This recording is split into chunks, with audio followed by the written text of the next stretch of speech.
दोस्तों, आज की यह वीडियो आपके लिए बहुत ही खास होने वाली है, तो पूरी जानकारी के लिए वीडियो को पूरा जरूर देखना। वीडियो को शुरू करने से पहले अगर आप महात्मा गौतम बुद्ध को मानते हैं तो प्लीज़ हमारा चैनल को सब्सक्राइब जरूर करें। तो चलिए दोस्तों, वीडियो को शुरू करते हैं। आज की कहानी है, एक समय की बात है। एक नगर में एक युवक रहता था। युवक का परिवार बहुत गरीब था। उसके परिवार में आए दिन किसी न किसी बात को लेकर झगड़े चलते रहते थे। वह युवक इन झगड़ों से बहुत परेशान था। जब वह युवक ने पारिवारिक झगड़े को रोकने की बहुत कोशिश की, पर वह झगड़े रुकने की जगह बढ़ते ही जा रहे थे। तो युवक काम की तलाश में लोगों के पास जाता तो लोग पूछते हैं कि भाई तुम कितना वेतन लोगे? तो उनसे कहना कि आप मुझे बस काम दे दीजिए, मेरे परिवार की आर्थिक स्थिति बहुत खराब है। आर्थिक स्थिति बहुत खराब है, मुझे काम की बहुत आवश्यकता है। आप बस मुझे काम पर रख लीजिए और आप जितना दोगे मैं उतना ही ले लूँगा। तो लोग उसकी मजबूरी का फ़ायदा उठाकर उसे कम कीमत पर काम पर रख लेते, क्योंकि उसने लोगों को खुद ही मौका दे दिया। लोगों को पता था कि उसे काम की बहुत ज़रूरत है, वह कम पैसों में भी काम कर लेगा। और जब वह युवक अपने मित्रों के पास, अपने सगे संबंधियों के पास बैठता, तब भी वह अपनी गरीबी की बातें करता। वह अपने मित्र और सगे संबंधियों से कहता कि मैं क्या करूं? मेरा परिवार बहुत गरीब है, हमें 2 वक्त की दाल रोटी भी ठीक से नसीब नहीं होती और आए दिन परिवार में लड़ाई झगड़े होते रहते हैं। मुझे तो कुछ भी समझ में नहीं आता कि मैं करूं। क्या उसके मित्र और सगे संबंधी भी उस समय उसकी बात सुन लेते और उसके बाद में वह सभी उसका मजाक बनाते हैं और कहते, यह गरीब तो गरीब का गरीब ही रहेगा, इसका कुछ भी नहीं हो सकता और इनके परिवार में भी प्यार नहीं है। जब देखो एक दूसरे से लड़ते झगड़ते रहते हैं और यह हमारे पास बिना बात का रोना रोता रहता है और खुद कुछ करता नहीं है। जबकि वह युवक तो उनको अपना समझकर अपनी समस्या बता रहा था ताकि लोग उसकी कोई मदद कर सके, लेकिन किसी ने उसकी मदद तो की नहीं। अब युवक जहाँ भी जाता सभी लोग उसका तिरस्कार करते, उसे गरीब कहकर पुकारते। कोई भी व्यक्ति उसे काम की पूरी कीमत नहीं देता। वह युवक दिन भर काम करता पर उसे कुछ ही पैसे मिलते थे। कोई भी उसकी मेहनत का पूरी कमाई नहीं देता था। अगर वह उनको कुछ कहता तो वो लोग उसे कह देते, एक काम करना है तो कर, नहीं तो जा यहाँ से। अब उस युवक को तो काम की ज़रूरत थी, इसलिए वो काम तो करता ही था। धीरे धीरे समय के साथ उस युवक की हालत बहुत खराब हो गई थी। सभी लोग उस युवक का इस्तेमाल करने लग गए, क्योंकि सबको पता चल चुका था कि वह युवक बहुत गरीब है, उनका कुछ नहीं बिगाड़ सकता और उसे पैसों की ज़रूरत है। काम तो करेगा। सभी नगरवासियों उसका अपमान करते, उसे गरीब गरीब कहकर पुकारते। इन सब बातों से वह युवक बहुत परेशान हो गया। उसे समझ ही नहीं आ रहा था कि आखिर उसके साथ यह सब क्या हो रहा है। तभी उसने लोगों से बातें करते हुए सुना कि नगर में एक बौद्ध भिक्षु आए हैं। उन बौद्ध भिक्षु के पास सभी समस्याओं का हल है। वह बौद्ध भिक्षु बहुत ज्ञानी व्यक्ति है। यह सुनकर वह युवक भी उन बौद्ध भिक्षु के पास जा पहुंचा। वह युवक बौद्ध भिक्षु के पास जाकर उन्हें रोता हुआ बोला कि महाराज, सभी लोग मेरे साथ ऐसा क्यों करते हैं? तभी उस युवक की बात सुनकर बौद्ध भिक्षु ने पूछा कि क्या हुआ बालक? तभी वह युवक जोर जोर से रोने लगता है और रोते रोते अपनी सारी बात बौद्ध भिक्षु को बताता है और उनसे कहता है कि महाराज, सभी लोग मुझे गरीब गरीब कहकर पुकारते हैं, मेरा मजाक बनाते हैं और कोई भी मनुष्य मुझे अपनी मेहनत की पूरी कमाई नहीं देता है। मैं उनके खेतों में पूरे दिन काम करता हूँ और वह मुझे बहुत कम पैसे देते हैं। मेरे दोस्त और मेरे मित्र भी सारे मेरा मजाक बनाते हैं। वह बौद्ध भिक्षु उस युवक की सारी बातें बड़े ध्यान से सुनते हैं और उससे पूछते हैं कि सभी नगरवासियों को इस बात का कैसे पता चला कि तुम बहुत गरीब हो और लोग तुम्हें पूरे दिन काम करने के बाद भी इतना कम वेतन क्यों देते हैं?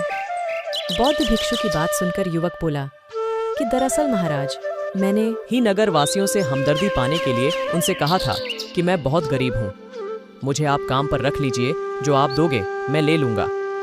यह सुनकर वह बौद्ध भिक्षु बोले, इसमें लोगों की क्या गलती है? अगर नगरवासी तुम्हारा मजाक बनाते हैं, तुम्हें कम वेतन देते हैं, तो इसमें तुम्हारी गलती है। तुम ही ने उन लोगों को बढ़ावा दिया है। तुम्हें कुछ बातें सिर्फ अपने तक ही सीमित रखनी चाहिए थी, लेकिन तुमने तो वह बातें सबको बता दी। बौद्ध भिक्षु की बात सुनकर वह युवक उनके पैरों में गिर गया और उनसे बोलने लगा कि महाराज, मैं अब क्या करूं? आप मेरी इस परेशानी को दूर करो। युवक की बात सुनकर बौद्ध भिक्षु बोले, देखो, अब जो हो गया उसे तो वापस नहीं लाया जा सकता है, लेकिन आज मैं तुम्हें ऐसी 7 बातें बताऊंगा जो तुम्हें कभी भी किसी को नहीं बतानी है, सिर्फ अपने तक ही सीमित रखनी है, चाहे फिर वह तुम्हारा मित्र ही क्यों ना हो या फिर कोई सगा संबंधी ही क्यों ना हो, तुम्हें यह बातें किसी को नहीं बतानी है। बौद्ध भिक्षु की बात सुनकर वह युवक बड़ी प्रशंसा से बोला कि बताइए महाराज, वह कौन सी बातें हैं जिन्हें हमें किसी को नहीं बताना चाहिए। फिर बौद्ध भिक्षु ने युवक से कहा कि जो तुम्हें पहली बात किसी को नहीं बतानी चाहिए, अपने जीवन का लक्ष्य, तुम्हारे जीवन का सपना। हम क्या करते हैं, हम अपने सपने को सभी को बता देते हैं कि मैं यह करूंगा, मैं बड़ा होकर यह बनना चाहता हूँ। हमें ऐसा लगता है कि लोग सुनकर बहुत प्रसन्न होंगे कि मैं कितना बड़ा आदमी बनना चाहता हूँ, लोग मेरी प्रशंसा करेंगे, लेकिन ऐसा होता नहीं है। जब हम अपने सपने को लोगों को बता देते हैं तो हमारे मन में संतुष्टि का भाव जाता है, हम मन ही मन बहुत खुश होते हैं, जिससे हम अपने सपने के प्रति वो जुनून नहीं रख पाते हैं जो हमारे पहले था। जब हम अपने सपने लोगों को बता देते हैं तो उनकी उम्मीदें हमसे बढ़ जाती हैं, वह हमारे ऊपर और भी ज्यादा ध्यान देने लगते हैं, जिससे कभी कभी हम तनाव में भी आ जाते हैं और फिर यही तनाव हमारे जीवन में असंतुलन पैदा करता है और फिर हम अपने सपने से, अपने लक्ष्य से भटक जाते हैं। जब हम अपने सपने किसी को बताते हैं तो आपको कुछ लोग तो प्रेरणा देंगे, जिससे आपको आगे बढ़ने में हिम्मत मिलेगी, लेकिन बहुत से लोग ऐसे हैं जो आपको प्रेरणाहीन करेंगे, आपको डिमोटिवेट करेंगे, जिससे आप आपके लक्ष्य से भटक सकते हो। इसीलिए जो भी आपका सपना है उसे पूरा करो, उसके बाद ही लोगों को बताओ। अगर पहले बता दोगे तो लोग रुकावटें पैदा कर देंगे और सपने को अगर चुपचाप तुमने पूरा किया तो लोगों को स्वतः ही पता चल जाएगा कि तुमने कौन सा सपना हासिल किया है। इसीलिए कभी भी किसी को अपना सपना मत बताओ, अपना लक्ष्य मत बताओ। फिर बौद्ध भिक्षु ने युवक से कहा कि दूसरी बात जो तुमने किसी को नहीं बतानी है, हमारी समस्याएं, हमारी परेशानियां। हम क्या करते हैं, जैसे हमें कोई समस्या होती है, कोई परेशानी आती है तो हम तुरंत लोगों के पास उसके समाधान के लिए पहुंच जाते हैं, उन्हें अपना दुखड़ा सुनाने लगते हैं। लेकिन दूसरे लोगों को अपनी परेशानी बताने का मतलब है स्वयं के लिए एक और परेशानी खड़ी करना, क्योंकि जब हम किसी से अपनी परेशानी बताते हैं तब तो हमें बहुत अच्छा महसूस होता है। हमें ऐसे लगता है कि मानो हमारा थोड़ा सा दुख तो चला गया, लेकिन सभी लोग हमारी परेशानियां कम नहीं करते, बल्कि उन्हें और बढ़ा देते हैं और हमारे सामने कई नई परेशानियां खड़ी कर देते हैं। हम जितने लोगों के साथ अपनी समस्याएं बताते हैं, उनमें से 70% लोग तो ऐसे होते हैं जिनको हमारी परेशानियों से कोई फर्क नहीं पड़ता, बल्कि वह तो हमारा मजाक बनाते हैं, और 20% लोगों को यह जानकर खुशी होती है, और 10% ऐसे लोग ही होते हैं कि जिनको थोड़ा बहुत फर्क पड़ ही हट सकता है कि हम कितने परेशान हैं। लेकिन फर्क पड़ने का मतलब यह नहीं है कि वह तुम्हारा साथ दे ही देंगे। जब लोग हमारी परेशानियां, हमारी समस्याओं का मजाक बनाते हैं तो हमें बहुत बड़ा दुख होता है। इसीलिए हमें कभी भी अपनी परेशानियां किसी को नहीं बतानी चाहिए, स्वयं ही उनका हल खोजना चाहिए, क्योंकि हमें हमसे बेहतर कोई नहीं जानता और हम खुद ही बिना किसी की मदद से हर परेशानी से बाहर निकल सकते हैं।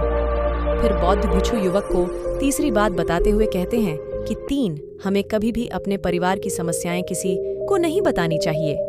हम सभी के घर परिवार में कोई ना कोई समस्या जरूर होती है। जहाँ सब लोग एक साथ रहते हैं तो कहासुनी भी हो जाती है। हमारी परिवार के साथ हमारे संबंध अच्छे हों या बुरे हों, हमें किसी को भी नहीं बताना चाहिए। जब हम दूसरों को इसके बारे में बताते हैं तो लोग मजे लेकर तुम्हारी बातें सुनते हैं, उन्हें कोई फर्क नहीं पड़ता कि तुम किस परेशानी में हो, बल्कि वह लोग तो उन कमजोरियों का फायदा उठाने की कोशिश करेंगे। तुम्हें तुम्हारे परिवार की समस्याओं को आपस में ही अपने परिवार वालों से बात करके सुलझा लेनी चाहिए, तो तुम्हें दूसरे लोगों को बताने की जरूरत ही नहीं पड़ेगी। और जब हम अपने और अपने परिवार के समस्याएं लोगों को बताते हैं तो लोग हमें कमजोर समझने लगते हैं, हमारे बारे में सोचने लगते हैं कि यह तो कुछ नहीं कर पाएगा, यह अपने परिवार को नहीं संभाल सकता, इतनी छोटी छोटी बातों पर ही परेशान हो रहा है, तो यह आगे चलकर जीवन में बड़ी बड़ी समस्याओं का सामना कैसे करेगा। हम तो लोगों को अपने परिवार की समस्याएं यह सोचकर बताते हैं ताकि वह हमारी मदद कर सके, लेकिन यह दुनिया बहुत मतलबी है। इस दुनिया में कोई आपका खास नहीं है। लोग हमारी बातें मजे ले लेकर सुनते हैं और हमारे सामने तो झूठी हमदर्दी दिखाते हैं, और फिर हमारी पीठ पीछे जो बातें हम उन्हें बताते हैं उन्हें अच्छे से नमक मिर्च लगाकर चारों तरफ फैला देते हैं, जिससे उन लोगों का तो कुछ नहीं बिगड़ता, पर तुम्हारे परिवार की इज्जत मिट्टी में मिल जाती है। लोग तुम्हारे परिवार के बारे में तरह तरह की बातें बनाने लगते हैं, एक बात की 100 बात करने लगते हैं। जो बात हुई नहीं, उस बात को भी नमक मिर्च लगाकर बताते हैं। इस दुनिया में घाव पर मरहम लगाने वाले तो कम हैं और नमक छिड़कने वाले बहुत ज्यादा हैं। इसलिए कभी भी किसी को अपने परिवार की स्थितियों के बारे में नहीं बताना चाहिए। 4 अपनी संपत्ति किसी को मत बताना। फिर बौद्ध भिक्षु ने उस युवक को चौथी बात बताते हुए कहा कि तुम लोगों के सामने इस बात को कभी मत बताना कि तुम किन चीजों के मालिक हो या फिर तुम्हारे पास क्या क्या है। तुम तो लोगों को ऐसे ही अपने बारे में बताते हो कि तुम्हारे पास इतने बंगले हैं, इतनी गाड़ी है, इतना धन है, ताकि लोगों को पता चल सके। लेकिन तुम यह सोचकर उन्हें नहीं बता रहे हो कि तुम उन्हें नीचे दिखाने की कोशिश कर रहे हो।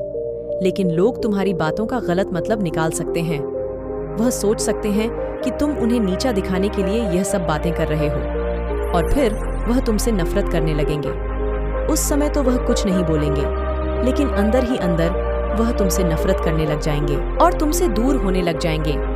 तुम्हें गिराने की कोशिश करेंगे और हो सकता है कि तुम्हारी बातें सुनकर तुम्हारे पास इतना धन है, यह जानकर कुछ लोग तुम्हारे से झूठे रिश्ते बना लें, तुमसे अपना मतलब भी निकलवा सकते हैं। इस दुनिया में ऐसे बहुत से मतलबी लोग हैं जो लोगों से बस धन पाने की चाहत में रिश्ता जोड़ते हैं। इसीलिए तुम्हें अपना धन किसी को नहीं बताना चाहिए। समय के खेल का किसी को पता नहीं। आज अच्छा है तो जरूरी नहीं कल भी अच्छा हो। मान लो आज तुम्हारे पास खूब धन दौलत है, लेकिन अगर कभी आपके पास नहीं रहे और आप लोगों से मदद मांगोगे तो लोग आपकी मदद नहीं करेंगे, बल्कि आपको ताने मरेंगे। आपसे कहेंगे कि तुम्हारे पास तो इतना धन था, कहाँ गया वह धन? तुम सच बोलते थे या फिर झूठ मूठ का गुणगान करते रहते थे। और हमें अपनी धन दौलत की बात लोगों के सामने इसलिए भी नहीं बतानी चाहिए, और हमें अपनी धन दौलत की बात लोगों के सामने इसलिए भी नहीं बतानी चाहिए क्योंकि इस दुनिया में बहुत से ऐसे लोग हैं जिनके पास पीने के लिए स्वच्छ पानी भी नहीं है। वह गंदा पानी पीते हैं। उनके पास खाने के लिए 2 वक्त की रोटी भी नहीं है, जबकि तुम्हारे पास सब कुछ है। इसीलिए कभी भी खुद से गरीब लोगों के सामने कभी भी अपने धन का दिखावा ना करें। हो सके तो उनकी मदद कर दे। कभी भी अपनी सफलता का रहस्य किसी को मत बताना। फिर बौद्ध भिक्षु ने उस युवक को 5वीं बात बताते हुए कहा कि कभी भी अपनी सफलता का रहस्य किसी को मत बताना। हमने सफलता हासिल कैसे की है, यह बताना कोई गलत नहीं है। अगर कोई मनुष्य उससे सीखकर आगे बढ़ता है तो यह बहुत अच्छी बात है, लेकिन अधिकतर लोग क्या करते हैं, हमारे बताए गए रास्ते पर हूबहू चलना शुरू कर देते हैं, और अगर वह हमारे बताए गए रास्ते पर चलकर असफल हो जाते हैं तो फिर वह हमें ही दोष देने लगते हैं, जबकि हमने तो उनके लिए अच्छा ही किया था। मगर वह हमें ही दोषी मानने लगते हैं और कहते हैं कि काश मैं इसकी बातों में नहीं आया होता, इसने तो मुझे गलत रास्ता बता दिया। जबकि सबके लिए सफलता का एक ही तरीका काम नहीं करता। जिस तरीके से तुम सफल हुए हो, जरूरी नहीं कि वैसे ही उन्हें भी सफलता मिल जाए। इसीलिए कभी भी किसी को अपनी सफलता का रहस्य मत बताओ। अगर वह मनुष्य सच में ही तुमसे सफलता का मार्ग जाने की कोशिश करे और उस कार्य उसे बहुत लगन हो और वह बहुत दृढ़ संकल्पी हो कि नहीं, मुझे तो यह कार्य करना ही है, तो तुम उसे जरूर बता सकते हो। लेकिन तुम आगे से कभी भी किसी को कुछ मत बताओ, नहीं तो अगर वह लोग असफल रहे तो वह तुम्हें ही दोषी मानने लगेंगे। उन लोगों को इस बात से कोई फर्क नहीं पड़ता कि तुम उनके लिए अच्छा कर रहे हो। वह असफल होने पर तुमसे घृणा करने लगेंगे, तुम्हें भला बुरा बोलने लगेंगे। इसीलिए कभी किसी को कुछ मत बताओ। 6. अपने द्वारा की गई मदद का ढिढोरा मत पीटो। फिर बौद्ध भिक्षु ने उस युवक को छुट्टी बात बताते हुए कहा, अगर तुम किसी की मदद करते हो तो मदद को लोगों के सामने मत लाओ, क्योंकि इस दुनिया में बहुत से लोग गरीब हैं जिनको हमारी दया दान की आवश्यकता है। लेकिन अगर तुम उन गरीब लोगों की इसलिए मदद करते हो ताकि लोग आपकी तारीफ करें, लोग आपको अच्छी नजरों से देखें, समाज में आपका नाम हो, तो ऐसा दिखावा कभी मत करो। जबकि तुम्हें लोगों की मदद इसलिए नहीं करनी चाहिए कि दूसरे लोग आपकी तारीफ करें, बल्कि आपको लोगों की मदद सच्चे हृदय से बिना किसी को बताए करनी चाहिए, क्योंकि यही मदद आपको अंदर से शांति प्रदान करवाती है। जब तुम किसी जरूरतमंद की सहायता करते हो तो तुम्हें अंदर ही अंदर एक अलग ही आनंद की अनुभूति का एहसास होता है। लेकिन अगर तुम किसी जरूरतमंद की सहायता बस दिखावे के लिए करते हो तो कुछ पल के लिए तो तुम दूसरों की नजरों में अच्छे बन जाओगे, लेकिन तुम कभी भी आत्मसंतुष्टि प्राप्त नहीं कर पाओगे। 7. अपनी आमदनी का जिक्र दूसरों के सामने मत करो। फिर बौद्ध भिक्षु उस युवक को 7वीं और अंतिम बात बताते हुए कहते हैं कि कभी भी अपनी आमदनी का जिक्र दूसरों के सामने मत करो, क्योंकि यह एक ऐसी बात है जिसे हमें हमेशा हमारे परिवार तक ही सीमित रखनी चाहिए। अपने मित्रों या फिर अपने सगे संबंधियों को कभी अपनी आमदनी मत बताओ। हमें कभी भी किसी से भी ना तो उसकी आमदनी पूछनी चाहिए और ना ही अपनी आमदनी बतानी चाहिए, क्योंकि जब हम लोगों को अपने आमदनी बताते हैं तो लोग हमारी स्थिति का आसानी से पता लगा लेते हैं, जो हमारे लिए बिल्कुल भी सही नहीं है। क्योंकि अगर हमारी आमदनी कम होती है और हम लोगों को बता देते हैं तो लोग हमें गरीब समझकर हमसे दूर होने लगते हैं, हमारा तिरस्कार करने लगते हैं, हमें नीचा दिखाने लगते हैं, हमें नीचा समझने लगते हैं, हमारी इज्जत नहीं करते। अगर हमारी आमदनी ज्यादा होती है और हम लोगों से उसके बारे में बता देते हैं तो लोग हमसे मतलब से रिश्ते रखना शुरू कर देते हैं। उन्हें हमसे नहीं, हमारे पैसों से मतलब होता है। लोग आपसे इसलिए रिश्ता नहीं जोड़ेंगे आप एक अच्छे इंसान हो, बल्कि वह तो आपसे इसलिए रिश्ता जोड़ेंगे क्योंकि आपके पास धन है। जो लोग आपको पसंद नहीं करते वह भी धन की वजह से तुमसे रिश्ता रखेंगे और तुम्हारे साथ ऐसा बर्ताव करेंगे जैसे तुम उनके लिए बहुत खास हो। इसीलिए कभी भी किसी को अपनी आमदनी मत बताओ, बस इसे अपने और अपने परिवार तक ही सीमित रखें, क्योंकि आपका परिवार ही आपकी तरक्की को देखकर खुश होता है। बाकी तो यह दुनिया आपकी तरक्की को देखकर जलने वालों में से है। युवक बौद्ध भिक्षु की सारी बातें बड़ी अच्छी तरीके से समझ गया और उसी वक्त अपने मन ही मन में यह संकल्प ले लिया कि आज के बाद कभी भी किसी को अपने रहस्य नहीं बताएगा। इसके बाद उस युवक ने बौद्ध भिक्षु को प्रणाम किया और फिर वहां से चला गया। यह कहानी आपको कैसी लगी? अगर अच्छी लगी तो प्लीज हमारे चैनल को सब्सक्राइब जरूर करें, लाइक, कमेंट, शेयर दोस्तों के साथ जरूर करें। Thank you.